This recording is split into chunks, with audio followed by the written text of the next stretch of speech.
정말 다사다난한 2024년이었죠. 특히 막바지로 오면서 이제 다음 주면 2025년 새해가 밝아오는데요. 오늘 기후 리포트에서 올 한 해 기후 시민들을 돌아본 것처럼 이번 신기한 기후 학교에서는 재생에너지 관점에서 본 올 한 해 2024년 그리고 2025년의 의미를 짚어보려고 합니다. 이창수 안산 시민햇빛발전협동조합 이사장님 나오셨습니다. 안녕하세요. 네, 안녕하세요. 이후에 해마다 연말이면은 올해의 10대 사건 뭐 이런 거 하잖아요. 네. 2025년 되면 뭐 한 해에 상징하는 사자성어 이런 거 찾고 하는데 오늘은 이창수 이사장님께서 재생에너지 관점에서 보면 2024년에 굵직한 사건들은 무엇이 있었는지 해외와 국내로 나눠서 한번 살펴보겠습니다. 우선 해외의 재생에너지 사건. 네. 그래서 이거 제가 그 인터넷 검색도 해보고 네. BBC에서 그래서 영국의 석탄화력 발전소를 올해 완전히 이제 껐다 이 기사가 일본으로 뜨더라고요. 네네. 원전 같은 경우는 독일이 2023년에 원래 22년에 끄기로 돼 있던 거 1년 늦춰져 3년에 껐는데 석탄 화력을 또 선진국 중에서 완전히 끈 건 또 영국인 것 같아요. 네. 그래서 뭐 국제에너지기구도 그렇고 유엔 산하의 IPCC도 그렇고 석탄 화력 발전소를 먼저 끄는 것이 우리 기후위기 대응하는 데 가장 중요하다. 뭐 이런 얘기를 많이 하는데 네. 그런 부분이 첫 번째로 올라와 있다 이렇게 생각이 들고요. 두 번째는 재생에너지가 작년 올해 획기적으로 많이 보급되는 한 해였던 것 같습니다. 네. 그래서 제가 이제 자료를 보니까 그 국제에너지기구에서도 2024년은 재생에너지에 투자한 돈이 2,700조 우리 돈으로 2,700조 원 정도로 화석연료, 석탄이나 가스나 이런 데 투자한 돈보다 2배 이상 압도적으로 많이 투자가 됐다는 거고요. 네. 또 발전소도 제가 어디 자료에 보니까 작년에는 444기가와트가 보급이 됐다 이런 자료를 받고 또 올해 검색해 보니까 뭐 몇 가지 수치는 조금씩 다릅니다만은 510기가 내지는 한 600기가까지 예측을 하더라고요. 이게 1기가라는 거는 원전 한 개의 분량인 100만 킬로와트를 얘기하거든요. 네네. 그러니까 이제 우리나라로 따지면은 1년에 한 2.5기가 하니까 세계적으로 얼마나 많이 깔리는지를 알 수 있죠. 바로 이것이 올해가 재생에너지에 작년 올해가 굉장히 많이 발전했다는 것이고 그만큼 가격이 싸졌다 이런 게 하나 있다는 거라고 봅니다. 네. 그리고 우리나라 국내로 보면은 좀 획기적인 게 하나 있었는데요. 네. 그 청소년들이 기후위기 대응이 이거 지금 국민의 이 권리를 침해했다, 헌법을 침해한 거다. 헌법재판소 같은 거요. 그 헌법재판소에서 헌법 불합치 판결을 네, 사실 네. 위헌 판결에 가까운 거죠. 그래서 우리나라가 탈탄소를 하겠다 뭐 하면서 2030년까지는 목표치가 있었는데 그 이상은 없다 이러면서 그거 말고도 많습니다만은 네. 헌법재판소 보수적인 헌법재판소가 거의 헌법 불합치를 한 것도 세계적으로 중요한 대목의 하나다 이런 게 하나 있었고요. 그리고 이제 올해 굳이 따지면 작년 올해 역주행한 거 있지 않습니까? 역주행이요. 그것도 큰 뉴스죠. 네. 그게 가장 가슴이 아프죠. 전 세계적으로 이렇게 아까 말씀드린 많이 이제 재생에너지가 확대되는 시기에 아리백도 코앞에 다가오고 막 강요를 받고 있고 또 유럽 연합이라는 데서 하는 그 탄소 국경세도 시행을 앞두고 있는데 네. 우리나라는 거꾸로 가고 있는 게 대단히 큰 문제였습니다. 네. 역주행이라고 하는 거는 우리가 재생에너지 보급에 적극적이지 않았던 걸 얘기하시는 건가요? 그렇습니다. 어떤 점이 역주행이었을까요? 지난 정권 때만 해도 이렇게 재생에너지 보급이 조금씩 발전했거든요. 그래서 많게는 4.3기가와트, 그러니까 430만 킬로와트의 설비. 그러니까 원전 4개 정도 뭐 보급 태양광 하나만에서도 갔었는데 이번 정부 들어서는 뭐 2개 반 이하로 축소돼 왔거든요. 근데 다른 나라는 성큼성큼 재생에너지를 확대해서 보급하고 있는데 우리나라는 오히려 에너지 많이 쓰는 나라고 수출 중심의 국가 경제 체계에서 거꾸로 아리백에 역주행을 하는 오히려 경제를 후퇴시키고 망치는 이런 쪽으로 간 해가 아니었나 그런 생각이 듭니다. 네.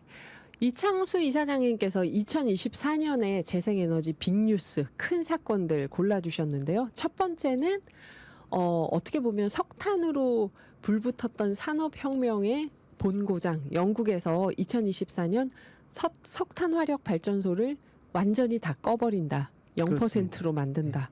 이게 놀라운 소식이었고요. 저는 말씀드리면서 이 독일은 2023년도에 원자력을 다 껐구나 하고 역설적으로 알게 됐는데요. 첫 번째 영국이 화력발전소 다 껐다. 두 번째는 전 세계적으로 재생에너지가 획기적으로 보급되면서 지금 510에서 600기가와트까지 가면서 재생에너지 가격도 내려가고 이제 본격적으로 기술 개발도 더 좋아지고 확산되고 있다. 이 얘기를 해주신 거고요. 맞습니다. 세 번째는 우리나라에서 그래도 좀 우리나라에서 기쁜 소식.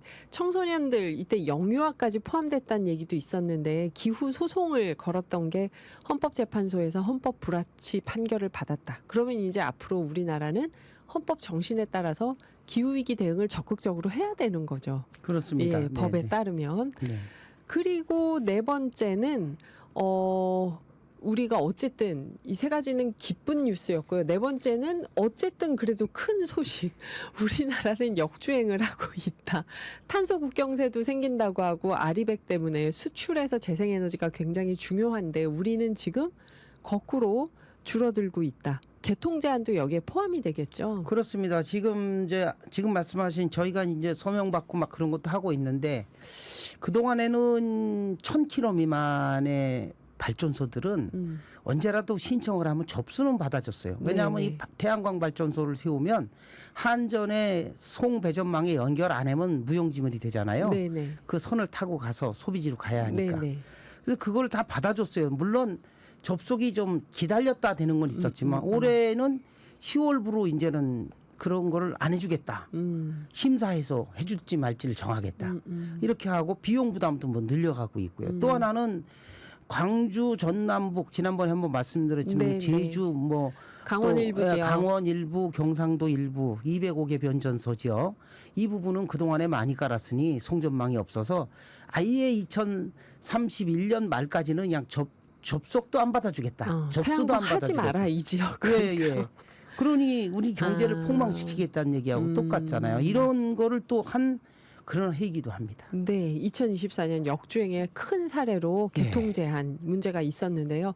그러면 세계는 깨끗한 에너지, 재생에너지를 향해서 전력 질주하고 우리는 이 와중에 역주행하고 그랬던 2024년이라고 보면 될까요? 맞습니다. 뭐 정부 예산도 재생에너지 보급하는 예산도 엄청 삭감했습니다. 네. 모든 게 내려갔고 태양광 태자도 꺼내지 마라 계속 그랬어요. 그나마 올해 하반기쯤에는 태양광 태자는 꺼내도 된다. 에너지공단이나 이런 데서 네, 그런 네. 얘기도 있었고 또 국민의힘 쪽에서도 인정해야 되지 않나? 뭐 재생에너지 해야 된다. 이런 압박이 심하게 왔으니까 그런 분위기로 살짝 돌아서기도 했었습니다. 그런데 개통 제한 때문에 지금 다시 한번 발목이 잡혔다. 재생에너지가. 맞습니다. 네네. 그렇게 정리를 해볼 수 있겠네요. 2024년. 오늘 안산 시민햇빛발전협동조합 이창수 이사장님과 재생에너지 관점에서 살펴본 2024년과 2025년 이야기 듣고 있는데요. 5부에서 자세하게 들어보겠습니다. 조정석의 아로하 듣고 5부에서 뵐게요. 4부에서는 2024년과 2025년 재생에너지 뉴스로 해외와 국내를 정리해보자 하고 한번 정리를 했는데요. 뉴스는 그렇고 이사장님 개인적으로는 새해에 어떤 소망을 갖고 계신지요? 뭐 저야 당연히 기후위기 대응하는 이제 이런 운동을 하고 있으니 네네. 우리나라가 아까 역주행을 했다 그랬는데 이제는 2배, 3배 더 열심히 해서 재생에너지를 좀 많이 보급하는 한 해가 됐으면 좋겠다. 그런 생각을 꼭 하고요. 특히 이제 제가 오늘 꼭 하고 싶은 건 얘기 중에 아까도 얘기했습니다만 영국이 석탄 발전소를 껐잖아요. 그래서 우리도 사실은 석탄 발전소 비중이 되게 많아요. 그래서 이거를 분명히 꺼야 된다는 것이 국제에너지기구나 유엔에서 우리나라에 요구하는 사안이고 그래서 이 탈석탄을 어떻게 할 것이냐. 또 그러려면 석탄에서 조달했던 에너지를 결국 뭘로 채울 거냐. 그렇죠. 그거는 바로 재생에너지 확대밖에 방법이 없죠. 그래서 이건 선택이 아니고 우리나라의 필수인데 수출을 위해서도 그렇잖아요. 그래서 바로 탈석탄 재생에너지 확대하는 거를 해야 되는데 정부가 이랬다 저랬다 하니까 아예 그러지 말고 법으로 만들자. 그래서 재생에너지를 우선 접속. 그러니까 저 송전망, 우선 배전망의 접속하는. 우선 다른 석탄이나 다른 거에 비해 가스에 비해서 재생에너지는 무조건 먼저 접속시켜주는 법을 독일처럼 그걸 입법화를 하자 하는 서명 운동을 하고 있고 네. 2025년에는 꼭 이 법이 통과되도록 저희가 노력해 보고 싶습니다. 그래서 그런 희망을 갖고 있습니다. 예. 그 송배전망에 재생에너지를 우선 접속하게 하자 하면은 자연스럽게 재생에너지가 활발하게 확산될수록 그건 그 에너지를 일단 제일 먼저 우리가 쓰는 그렇습니다. 거고 네, 네. 그걸로 다 안 채워지는 걸 이제 뭐 원자력이나 화력 발전에서 채우다가 차츰 줄이자는 그런 의미가 되겠네요. 그렇습니다. 일단은 석탄 화력 발전소를 끌려면 대안이 재생에너지라는 거고 네. 대신 이제 재생에너지에 대한 기술적 또 수요 관리나 모든 부분이 따르겠지만 확대해 나가면 될 거라고 생각합니다. 네. 선생님 개인 소망 말씀해 주실 줄 알고 여쭤봤는데 역시 또 국가와 민족과 인류를 위한 소망을 얘기를 해 주시네요. 네. 그래요. 그래서 지금 이제 본격적으로 여쭤보고 싶은 게 네. 화력 발전을 끄고 재생에너지를 확대하자는 법안이 말씀하신 그 재생에너지 확대 입법 아닌가요? 그렇습니다. 아하. 네. 그 정말 송배전망에 우선 접속하게만 해줘도 이게 상당 부분 해결이 되겠네요. 그렇습니다. 일단은 송배전망에 재생에너지를 우선 접속을 시켜야 하는데 자꾸 기존 에너지 뭐 화력발전소 이거를 뭐 수명을 연장한다든지 아직도 새 석탄 발전소를 짓고 있어요. 이 꺼야 되는 판에. 아, 이거 완전 지금 짓고 있어요? 짓고 있는 것도 있고 지금 새고로 작년 재작년에 개통한 것도 있어요. 네. 그래서 이게 완전 역주행이거든요. 그래서 이거는 만약에 새 발전소가 더 만약에 효율이 좋다면 기존 발전소를 먼저 꺼야죠. 빨리빨리. 노후된. 근데 노후한 것까지 그걸 연장해서 쓰겠다 하니까 아, 선생님. 말도 안 되는 거죠. 지난번에 전남 지역에서 영광 네네. 그 이제 사실은 노후해서 문 닫기로 했던 원자력을 다시 가동할 계획이 있는 것 같다. 그래서 그 그거 지역 맞습니다. 예. 그 지역 태양광 우선 접속을 못하게 하는 것 같다. 그런 얘기를 하셨잖아요. 맞습니다. 네. 원전도 또 연장하고 수명이 다 됐으면 하나씩 정리를 하면서 오히려 재생에너지를 빠르게 확산시켜야 국가가 가야 될 길을 가는 거고 수출에도 중요한 역할을 하는 건데 반대로 가니까 말이 안 되죠. 네. 예.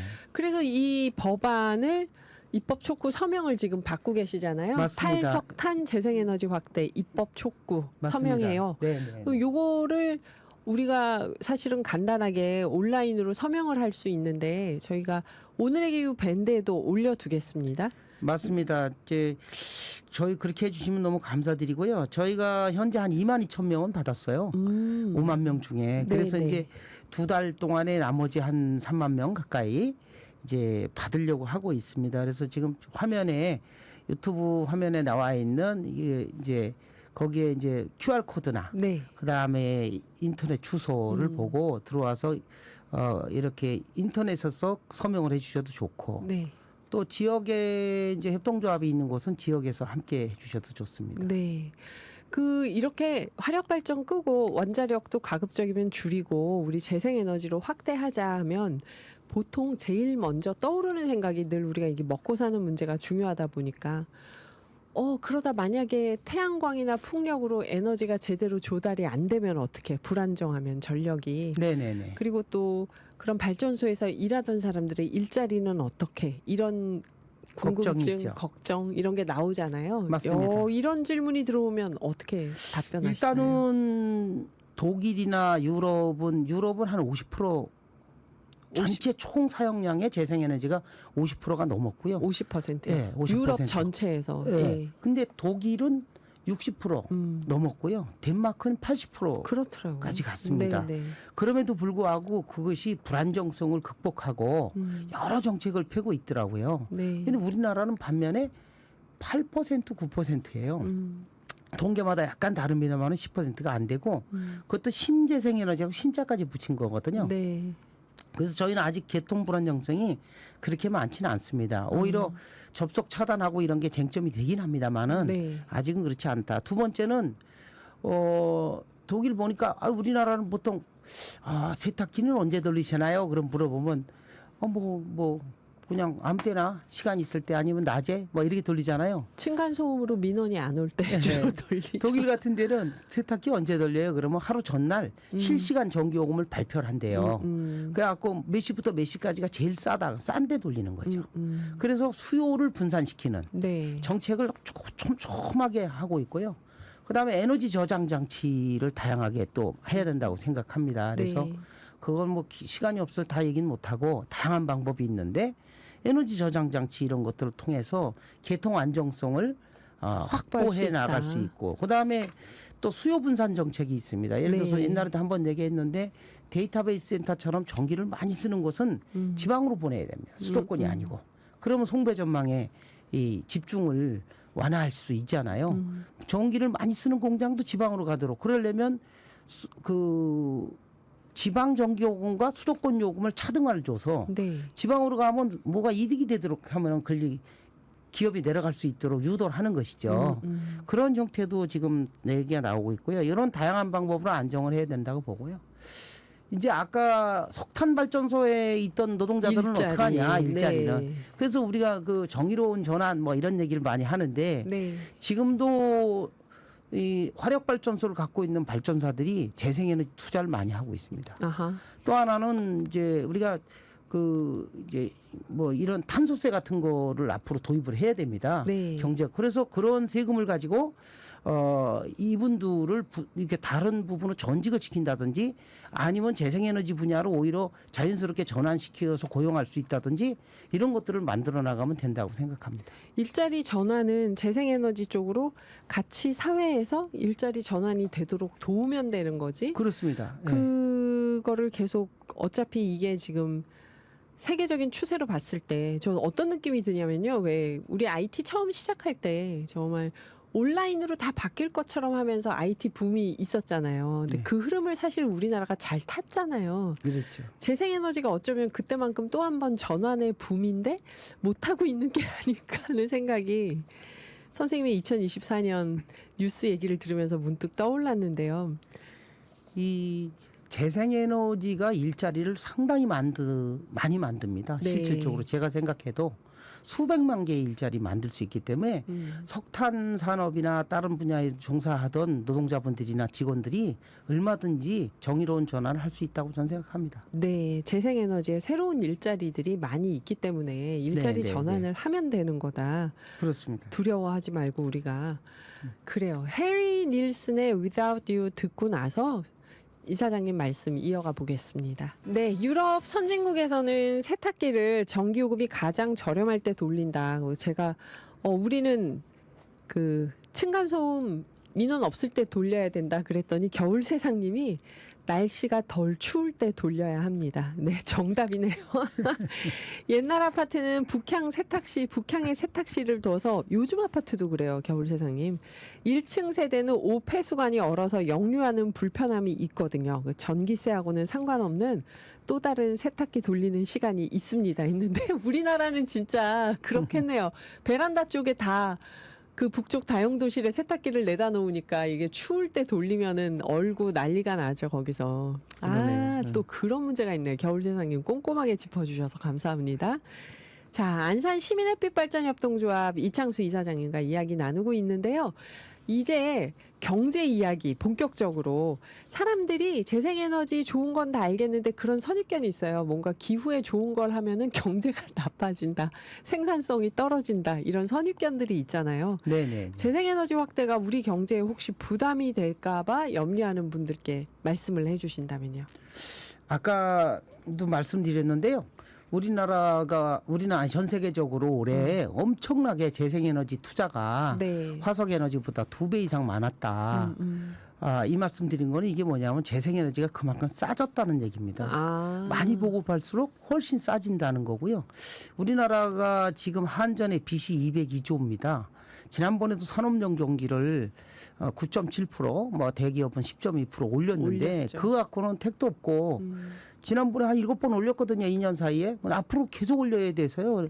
2배 정도 더 오를 거라고 봐집니다. 현재 이대로 가면. 근데 재생에너지를 많이 보급하게 되면 오히려 가정이나 기업의 전기요금 부담이 줄어들 것이라고 저희는 자신 있게 말할 수 있습니다. 그래서 네. 경제에 부담이 되는 게 아니고 경제에 도움이 되고 두 번째는 아까 말씀드린 아리백이나 탄소 국경세나 세계적인 무역 질서가 재생에너지로 하지 않으면 아예 안 되는 시대가 됐기 때문에 그 또한 경제에 오히려 순기능 역할을 한다고 생각을 합니다.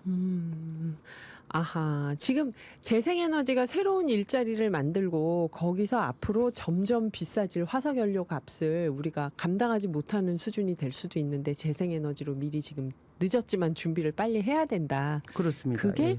경제를 더 활발하게 활성화시키는데 오히려 도움이 된다. 그런 말씀이신데요. 네네. 하나만 더 말씀드리면 지금 우리나라에서 아리백 기업들이 아리씨를 구입할 수가 없어서 해외로 투자하겠다는 의견이 굉장히 많습니다. 네, 네. 우리 경제가 공동화되죠 오히려. 근데 재생에너지를 촘촘히 깔아가면 임야하지 않고도 우리가 충분히 더 저렴한 전기를 만들어낼 수 있다고 봅니다. 네.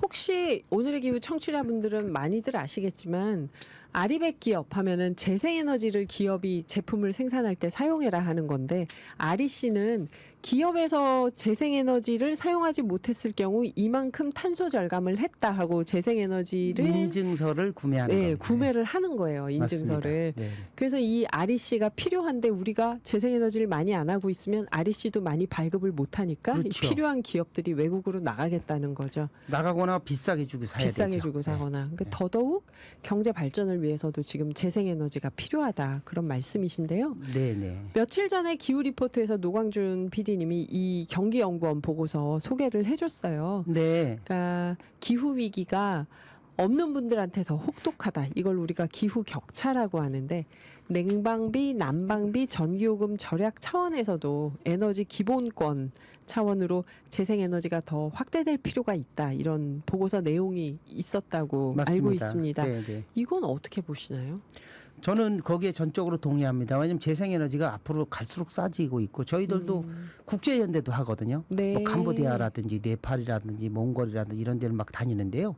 그런데도 재생에너지가 굉장히 에너지 복지 차원에서 중요하게 될 겁니다. 우리나라에서도 자가용 태양광을 가난한 가정에도 실질적으로 보급을 많이 해주면 되고요. 특히 맞아요. 아까 탄소세 얘기했는데 탄소세를 걷어서 예를 들어서 에너지 절약 그런 어떤 그 쿠폰식으로 저소득층에 대한 에너지 지원책도 만들 수 있고요. 재생에너지 발전소를 설치해주면 그 다음엔 원가가 안 들어가요. 그냥 햇빛만 쬐면 전기가 나와서 나오니까. 저소득층이 사용할 수가 있죠. 또 하나는 우리가 재생에너지를 많이 보급하게 되면 이제 특히 국민 참여 이런 식으로 하면 우리 안산햇빛 같은 경우도 올해 처음으로 공익사업비가 1억이 넘었었어요. 아, 근데 이제 우리 같이 아직은 작은 거거든요. 앞으로 이게 발전하면요. 1년에 10억, 100억도 할 수가 있어요. 그럼 전국에 만약에 수백 개, 1000개의 협동조합들이 함께 힘을 모으면 그 또한 엄청난 공익사업비를 만들 수 있고 그래서 공적인 탄소세를 통한 그런 복지도 가능하지만 우리 또 시민들 스스로 그런 힘으로도 얼마든지 가난한 분들에 대해서 복지를 할 수 있고요. 국민 전체로 보면 가장 싼 전기를 쓰게 될 시기가 올 거라고 저는 생각합니다. 네. 그게 에너지 기본권, 에너지 복지다. 네. 그 안산협동조합에서 안 그래도 그 필리핀이나 이쪽에 가가지고 태양광 설치를 같이 하신 적이 있었죠. 네, 많습니다. 매년 하고 있습니다. 예, 해마다요. 네. 아. 여러분 그래서 지금 이사장님이 강조하셨던 입법 촉구 서명이요. 오늘의 기후 밴드에도 저희가 올려두고요. 지역 태양광 협동조합에 문의하셔도 됩니다. 그리고 온라인에서 탈석탄 재생에너지 확대 입법 서명 이렇게 검색을 하시면 또 서명하는 페이지가 뜬다고 합니다. 거기서 또 서명을 많이 해주시기를 지금 이사장님께서 당부를 하셨고요. 끝으로 오늘의 기후 청취자분들께 하고 싶으신 말씀이 있다면요. 네, 제가 매번 말씀드리는 건데 이거는 뭐 계속 얘기를 해야 되는 상황이라 기후위기 대응은 몇몇 사람이 해서는 안 됩니다. 전 지구인이 해야 되고 우리나라로 따지면 전 국민이 했으면 좋겠고 또 도시로 따지면 전 시민이 해야 되는데 한 번에 되지는 않으니까 네. 시민 여러분들께서 관심을 많이 가져주시고 특히 시민 참여형 에너지 협동조합에 많이 가입해 주시면 좋겠다는 말씀드리고 저희들이 요새는 6% 배당 시대를 열었거든요. 네. 그래서 이거는 뭐 회비 내는 게 아니고 출자기 때문에 부담도 적습니다. 참여도 하고 이익도 얻고 이런 과정으로 해주면 좋겠다는 말씀이고요. 이런 것들이 지금 말씀드린 국가경제나 지역경제 활성화에도 도움이 되고 또 에너지 빈곤층에 대한 복지사업도 가능합니다. 공익사업을 통해서 등등 여러 가지들이 있으니 우리 시민들이 많이 참여해 주십사 하는 말씀드립니다. 또 하나는 제가 아까 하나 빼놓은 게 있는데 시화호 저희가 안산인데 안산에 시화호가 있습니다. 시화호 네. 수상 태양광을 지난번에도 한번 말씀드렸는데 꼭 해야 된다고 생각합니다. 왜냐하면 요거는 다른 뜻은 아니고 시민들이 주도한 1만 명 이상 시민이 참여해서 하는 대규모 수상 태양광을 성공적으로 만들므로 해서 그런 사례를 전국에 확산시키려고 하는 과정입니다. 특히 우리 안산시는 얼마 전에 이거 OBS 기후행동 대상이 있었나 봐요. 네, 맞아요. 거기서 상 받으셨어요. 공공부문에서 우리 안산시의 그 이민근 시장님하고 안산시가 네. 기후행동상을 탔다고 맞아요. 그러더라고요. 맞아요. 그래서 정도 관심이 좀 많이 있습니다. 네. 그래서 이거는 안산시장의 역할이 되게 중요해요. 왜냐하면 부지를 빌려줄 권한도 시장한테 있고 개발행위 허가할 권한도 있어요. 그 우리 시민들하고 안산시가 협업을 해서 이걸 성공시켜야 합니다. 그래서 이게 잘 된다면 그 옆에 화성시, 평택시부터 해서 쭉 전국으로 확산되고 그래 되면 국민들이 다수가 참여할 수 있는 그런 계기를 만들 수 있는 거거든요. 그래서 이런 부분에 관심 많이 가져주시고 저희 안산시가 한번 선례를 만들면 특히 안산시만 하지 않고 경기도의 도민도 함께 할 거거든요. 이걸 만들면 다른 도시로 빠르게 확산될 수 있도록 해나가려고 합니다. 많은 관심 부탁드립니다. 네, 시화호 태양광이 수원천처럼 다른 지자체에서 따라하고 싶은 모범 사례가 됐으면 좋겠네요.